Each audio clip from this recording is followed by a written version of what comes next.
extra English practice.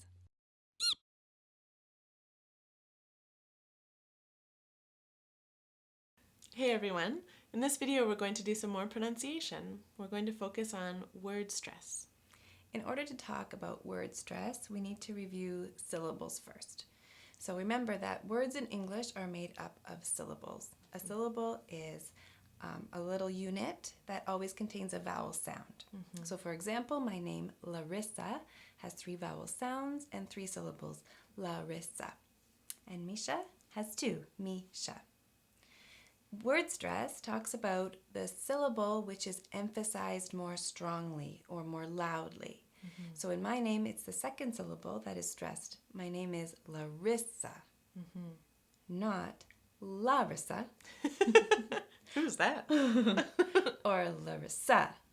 Those are both, they sound strange to me. They're not my name. My name is Larissa. Same with Misha. Misha, not Misha. Hey, Misha. It sounds strange to us because words in English have syllables and each word has one syllable that is the strongest. So the stressed syllable in a word is louder, it's longer, and it's at a higher pitch than the other sounds. Higher pitch means like this instead of like this. So this is how you can tell that this one is the stressed syllable and how you can make sure that you're making a stressed syllable. Make it louder, longer, and higher pitched. The reason you want to do this is because it really affects the understanding of an English speaker. If your rhythm is off or the stress of your words is in the wrong place or there is no stress, it's much harder for an English speaker to understand. So even if you make all the right sounds, all the right letter sounds, if you don't have the right rhythm, it's going to affect the way you're understood. Yeah, this is really important. It is. A really important part of pronunciation. So how do you know which syllable is the stressed one? Which one to say louder, higher, and longer? Well, you could look in a dictionary. Your dictionary will note which one it is. But the way it tells you that might be different from dictionary to dictionary. So sometimes they put a little apostrophe at the beginning of the stressed syllable. Sometimes they put it at the end. And sometimes they have a different way altogether of noting that. So just learn how your dictionary shows the stressed syllable and then pay attention to that when you're learning a new word. For our purposes today, we're going to use circles because we think they're more clear when it comes to showing the stress. So for a stressed syllable, we're going to have a big circle. And for a non-stressed syllable, we'll use a small circle. We're going to look at some rules today that can help you determine what stress pattern to follow in a word. There are always exceptions, so these are rules that apply in most cases, not all cases. The first one is if you have a 2-syllable noun or adjective. The stress is on the first syllable of the word. So, for example, if you have a word like apple, which is a 2-syllable noun, it's apple, not apple. Apple. Every time we say the wrong one, it makes us laugh a little because it sounds so strange. It sounds so strange. Another example of a noun is teacher. Teacher. 2-syllable adjectives, an example could be yellow, yellow, or crazy. Extra long there. Yeah, Crazy. That's right. If you want to emphasize a word, you just make that strong syllable even stronger. So the opposite of that would be crazy. Crazy. No. Crazy sounds very strange. It sounds crazy. It sounds crazy. Crazy is crazy. Okay, the next rule or guideline is when you have a 2-syllable verb or preposition, usually the second syllable is emphasized, is the stressed one. So for example, create, create, or explain, explain.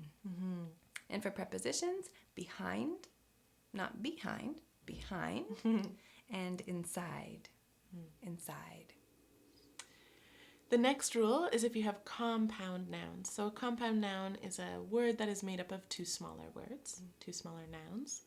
And in this case, they're a little more evenly balanced than some nouns, but there is still a slight emphasis on the first syllable. So for example, toothpaste, toothpaste, or football, everybody's favorite compound noun. Football. All right, this rule is a little bit complicated. If you have a 3-syllable word that ends in either ER, LY, or a consonant, usually the first syllable is stressed. So for example, manager, manager, or quietly, quietly, and beautiful, beautiful. Beautiful. Oh. It's fun to do it the wrong way sometimes. Beautiful. Sometimes, to help you decide the pattern of stress in the word, you can look at the suffix, which is the ending of the word, like the examples Larissa just gave. And also in words that end in CY, TY, PHY, or GY. In these words, the stress is on the syllable that is third from the end. So if you start at the end of the word and count backwards, it will be the third syllable.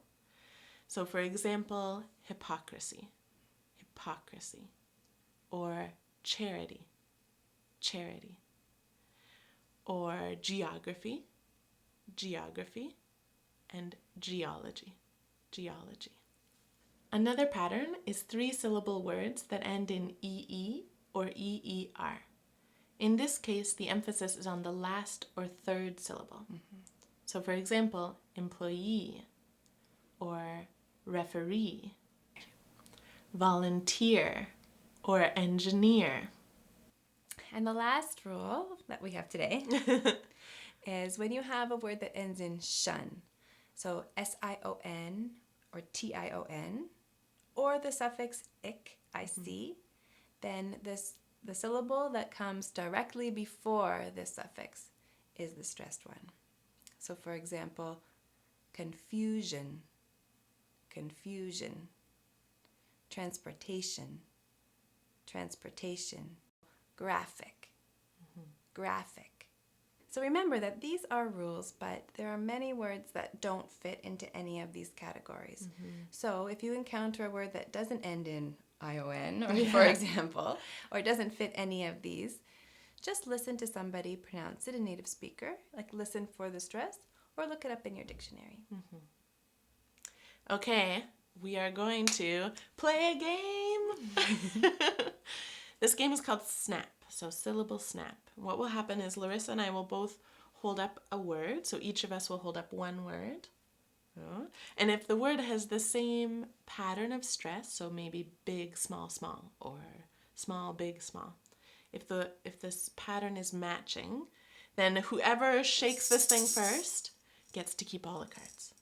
Okay? And if it's not matching, Then we put them down, take another.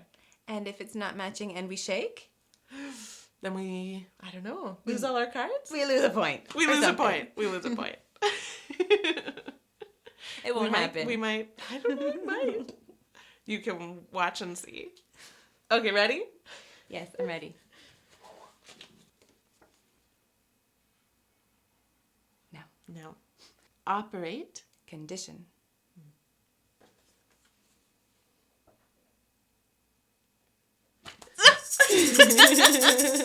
Just at the same moment.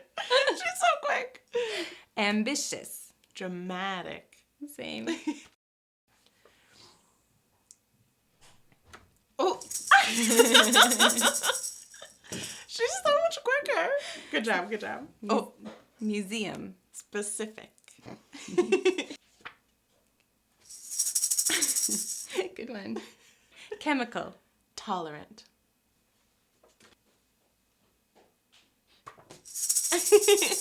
Volunteer. Engineer. Good job.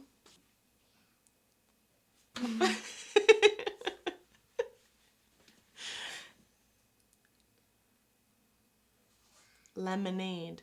Photograph.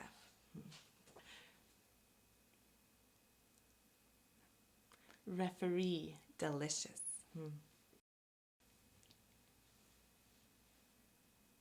Guarantee. Character. It's a lot of E words. Yeah.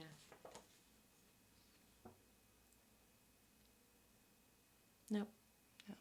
Employee. Canada. Ah, yeah. Ambitious. Condition. Good.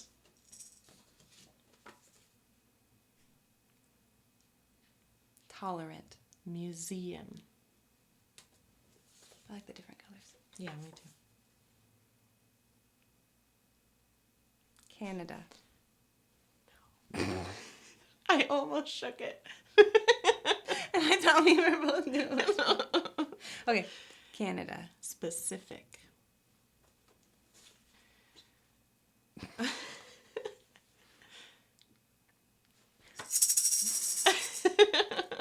Operate. Character.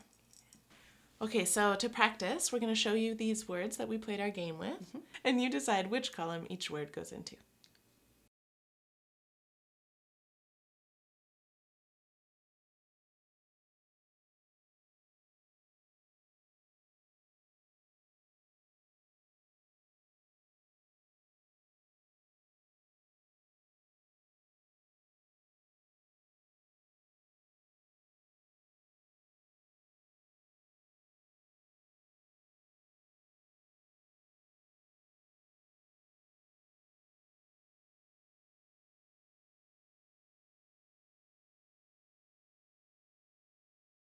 So to summarize, one very important aspect of English pronunciation is word stress.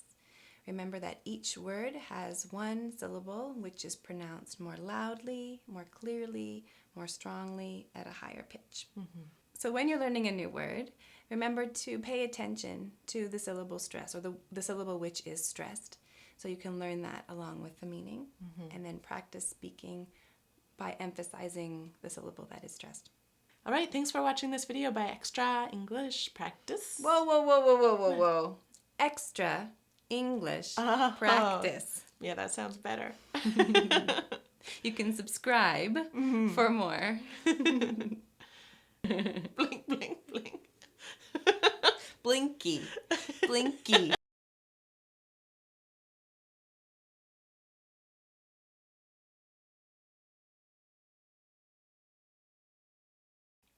Does it change the lighting? I don't Hey. think so. Hey. Woo!